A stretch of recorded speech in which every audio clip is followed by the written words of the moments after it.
Assalamu alaikum warahmatullahi wabarakatuh. Dear students, today we will discuss about a new conservatism after 1815. It's for class 10th and subject is social science. In the previous lecture, we discussed about the concept of liberal nationalism in the political sphere as well as in the economic sphere. So today we will discuss about the new conservatism after 1815. So what happened in 1815? In 1815, Napoleon Bonaparte, the French emperor, was badly defeated in a famous battle. That battle is known as the Battle of Waterloo. He was badly defeated by the combined forces of Russia, Austria, and Britain. So when Napoleon Bonaparte was defeated, so the conservatives wanted to restore the autocratic monarchies which were overthrown by this Napoleon Bonaparte. So in 1815, all the representatives of these countries, of these Russia, Austria, and Britain, all the representatives met at the capital city of Austria, that's Vienna. They met at Vienna, and it's also known as Vienna Congress. This Vienna Congress was hosted by the Austrian Chancellor, Duke Metternich. So who was Duke Metternich? Duke Metternich was the Austrian Chancellor who hosted the Vienna Congress, which was held in 1815. So in Vienna Congress, a famous treaty was signed. That treaty is known as the Treaty of Vienna. And in this Treaty of Vienna, the Bourbon dynasty, which was ruling over France from few years, at the time of Louis XVI, Louis XIV, Louis XV, this Bourbon dynasty was restored. So first of all, as per the Treaty of Vienna 1815, the Bourbon dynasty, which was overthrown by the French, which was overthrown in 1789 when French Revolution occurred, and this Bourbon dynasty was once again restored in 1815. So France lost its most territories. France lost most of the territories which were conquered by Napoleon. The territories which were conquered by Napoleon, all these territories were lost. France lost all the territories conquered by Napoleon. Okay, so many territories, as per the Treaty of Vienna, what happened? The many territories were distributed among some kingdoms, among some big powers. The main intention for this distribution of the territories among big powers was to restore the monarchies that had been overthrown by Napoleon and create a new conservative order in Europe. It was a main intention of these conservatism. Okay, so the kingdom of what happened? The kingdom of Netherlands, thus the kingdom of Netherlands, which included Belgium, was set up in the north. In the north, the kingdom of Netherlands was set up. Netherlands, including Belgium, was set up. Okay. Another territory, that is Genoa, it was added to Piedmont. In the south. So in the south, Genoa was added to Piedmont.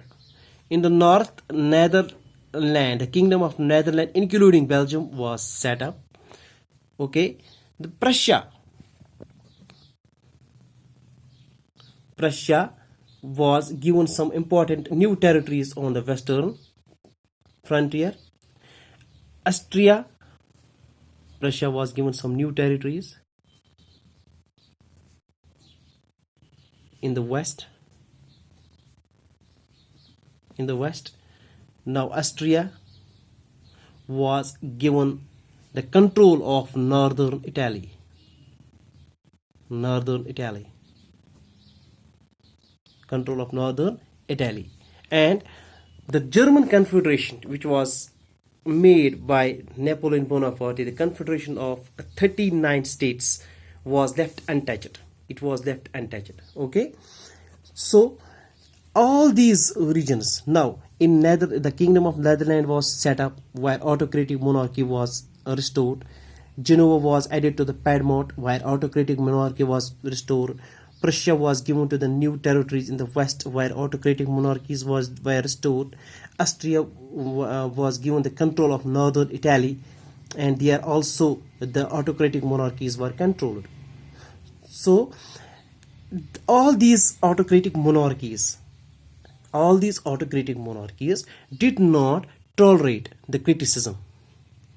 They did not tolerate the criticism anymore. They curbed the activities.